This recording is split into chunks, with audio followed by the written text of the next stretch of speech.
नमस्कार मित्रों, हूँ वैदेही पटेल, अश्वमेध विद्यालय। तो बच्चों, आज हम हिंदी में चैप्टर नंबर 2 इकाई 2 अनूठे इंसान। इस इकाई में 2 प्रसंग है, यानी 2 स्टोरीज है। प्रथम प्रसंग फ्रांस के महान शासक नेपोलियन बोनापार्ट के बचपन पर आधारित है, जो हमें सत्य एवं प्रामाणिकता की राह पर चलने की प्रेरणा देता है। जबकि दूसरे प्रसंग में केरल की देशभक्त लड़की कौमुदी के सच्चे दान का निरूपण किया गया है। तो पहला है, ऐसा था नेपोलियन बोनापार्ट। ये जो है उसकी लाइफ का एक प्रसंग है जो हमारी बुक में दिया है, तो आज हम लोग वो देखेंगे। नेपोलियन जब छोटा लड़का था तभी से वह सत्यवादी था, यानी हमेशा सच बोलता था, झूठ नहीं बोलता था। एक दिन वह अपनी बहन इलाइजा के साथ आंख मिचोली खेल रहा था, यानी छुपन छुपी।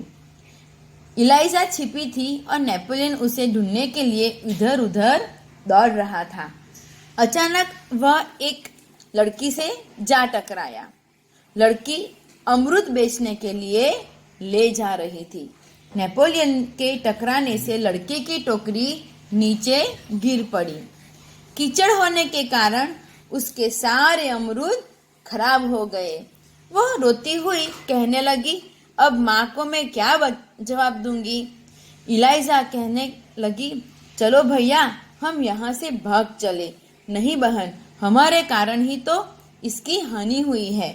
यह कहकर नेपोलियन ने जेब से रखे 3 छोटे सिक्के उस लड़की को देकर कहा, बहन, मेरे पास ये 3 ही सिक्के हैं, तुम इन्हें ले लो। इस 3 सिक्कों से क्या होगा, मेरी माँ मुझे बहुत मारेगी। लड़की ने कहा, अच्छा तो तुम हमारे साथ घर चलो, हम तुम्हें अपनी माँ से और पैसे दिलवा देंगे। ये रहा, देखो, नेपोलियन बोनापार्ट। इस पर इलाइजा ने नेपोलियन से कहा, भैया, इसे घर ले चलोगे तो माँ नाराज होगी। नेपोलियन नहीं माना। वह उस लड़की को अपने साथ घर ले गया।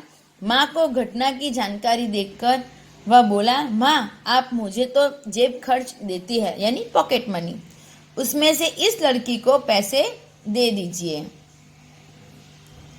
ठीक है, मैं तुम्हारी सच्चाई से खुश हूँ, मगर याद रखना, जब तुम्हें इस महीने तक जेब खर्च के लिए कुछ भी नहीं मिलेगा। माँ ने कहा, ठीक है माँ, नेपोलियन ने हंसते हुए कहा। माँ ने उस लड़की को 2 बड़े सिक्के दिए। वह खुशी खुशी घर लौट गई। नेपोलियन को धक्का देने की सजा तो मिली, परंतु सत्य के पथ पर चलने के कारण उसे यह सजा भुगतने में सद्भुत आनंद आया।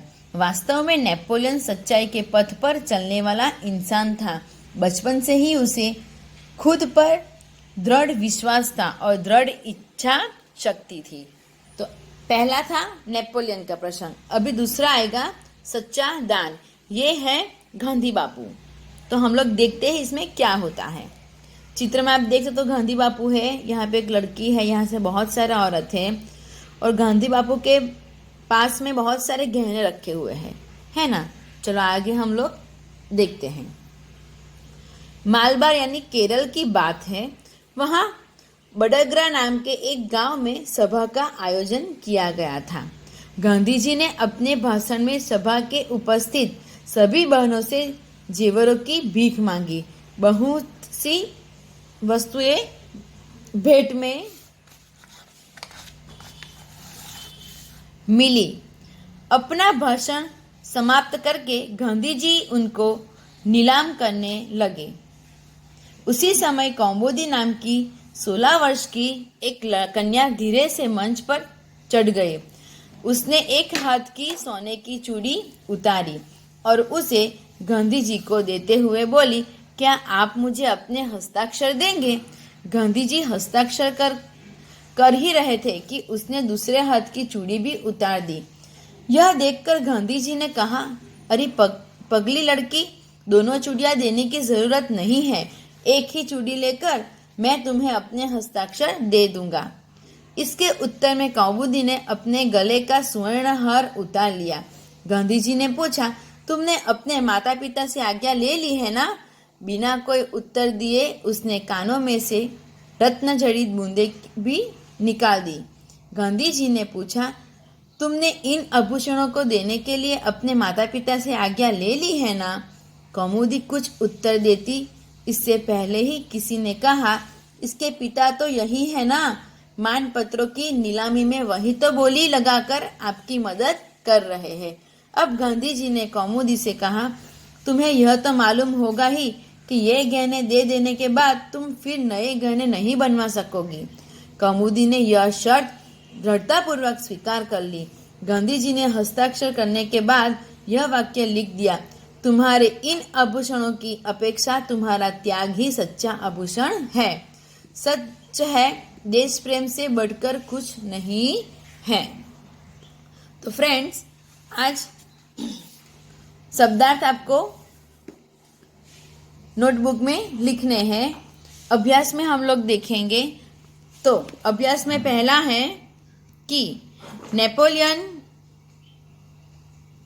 और उसकी बहन के स्वभाव में क्या अंतर है।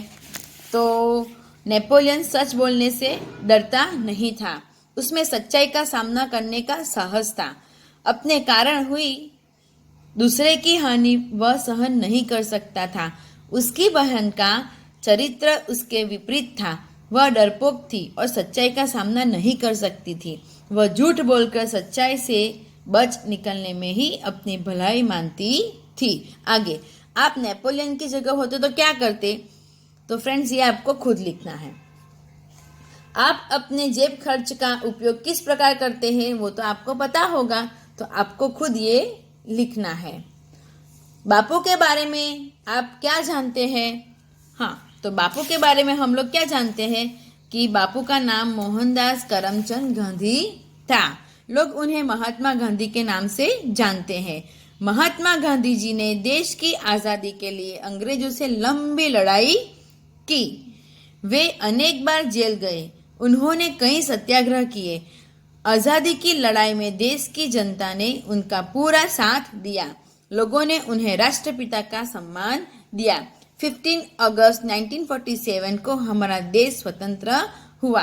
13 जनवरी 1948 को दिल्ली में बापू की हत्या हो गई।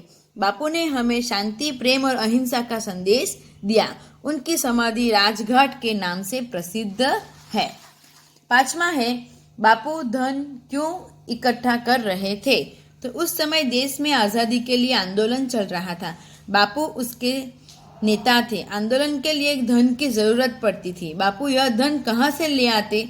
इसीलिए वे सारे देश में घूमकर सभाएं करके और धन इकट्ठा करते थे। आपको कौमुदी का पात्र कैसा लगा और क्यों? तो यह आपको खुद बना के लिखना है। ओके, क्या आपने भी कभी अपने माता पिता के सामने गलती स्वीकार की है? उस घटना को अपने शब्दों में लिखे। फ्रेंड्स, ये भी आपको खुद लिखना है। ये है शब्द। उदाहरण के अनुसार संयुक्त वर्ण से बने दो शब्द लिखिए। पहला है शुद्ध है, बाद में लिखेंगे हम बुद्ध। फिर आएगा क्रुद्ध। त वत्ता त इज इक्वल टू त इज वित्त। वित्त यानी कुत्ता। छत्ता। आगे पद्म, छद्म, सद्म। विद्वान, द्वार एंड द्वेष। आगे ब्रह्म, ब्रह्मांड, ब्राह्मण।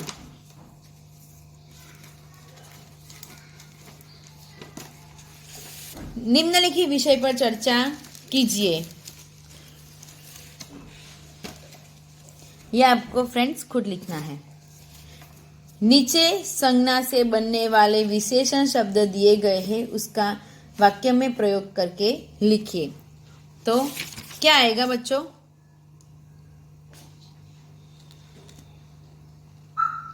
धर्म, धार्मिक। तो मेरे दादाजी कोई न कोई धार्मिक कार्य करते थे।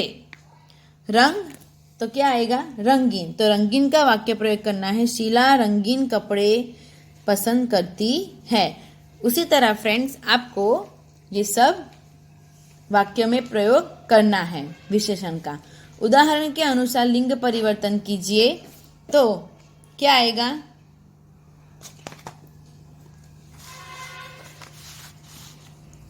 पुत्र पुत्री, मेढक मेढकी। फिर तरुण तरुणी। आगे कुमार कुमारी, देव देवी, हिरण हिरनी। आगे सांप सापिन, कुम्हार कुम्हारिन,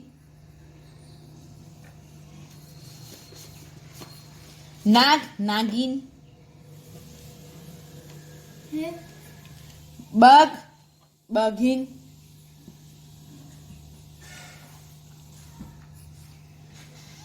धोबी धोबिन,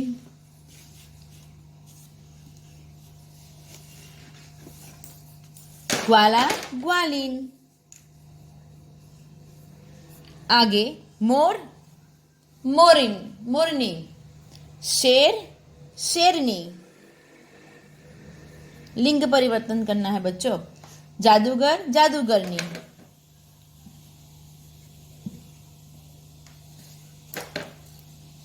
मास्टर मास्टरनी,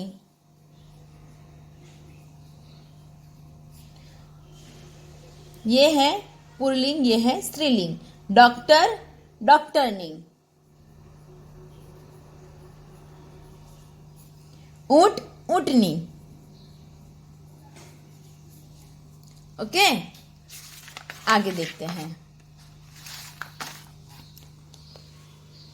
ये जो पीछे हम लोगों ने लिंग परिवर्तन किया प्रश्न 5 में, उनका हमें सबको वाक्य में प्रयोग करना है। मैं आपको इसकी पीडीएफ भेजूंगी, आपको सिर्फ देख के लिखना है। चित्र के आधार पर चर्चा करके कहानी लिखिए। फ्रेंड्स, ये जो है चित्र आप देख रहे हैं, उसका हमें देखना है कि किस तरह इसमें स्टोरी होती है। तो एक जंगल था, उसमें एक तालाब के किनारे कौवा, हिरण, चूहा और कछुआ, ये 4 मित्र रहते थे। एक दिन हिरण घूमते घूमते शिकार के जाल में फंस गया। कौवा, चूहा और कछुआ कहीं दूर चले गए थे। उसने मित्र को आवाज दी पर वहां कोई नहीं था। कुछ समय के बाद कौवा आया। उसने हिरण को जाल में फंसा हुआ देखा तो बहुत दुखी हुआ। उसने हिरण से कहा, मित्र, चिंता ना करो, मैं अभी तुम्हें जाल में मुक्त करता हूँ। वह उड़ता हुआ चूहे के पास पहुंचा और बोला, चूहा भाई जल्दी चलो, अपना मित्र हिरण शिकारी के जाल में फंस गया है। जाल काटकर उसे तुम ही मुक्त करा सकते हैं। ऐसा करो कि तुम मेरी पीठ पर बैठ जाओ तो हम जल्दी पहुंच जाएंगे। कछुए ने कहा, कौवा ठीक कहता है, तुम दोनों जल्दी जाओ, मैं भी बाद में आता हूँ। कौवा चूहे को अपनी पीठ पर बिठाकर ले आया। चूहे ने धीरे धीरे जाल काट डाला। कौवे ने दूर से शिकारी को आते हुए देखा। उसने हिरण को सावधान किया। हिरण जाल में निकलकर भागा। चूहा पास ही झाड़ी में छिप गया। तब तक कछुआ वहां पहुंच चुका था। शिकारी के पास थैली थी। हिरण को न पाकर गुस्से में उसने कछुए को पकड़कर थैली में ले जाना चाहा, लेकिन तब तक कछुआ तालाब में सरक गया। शिकारी हाथ मलता रह गया। इस तरह कौवा, हिरण, चूहा और कछुआ चारों ने मित्रता निभाई। फ्रेंड्स, अभ्यास हमने खत्म कर दिया है। स्वाध्याय मैं आपको नेक्स्ट वीडियो में भेजूंगी। Thank you.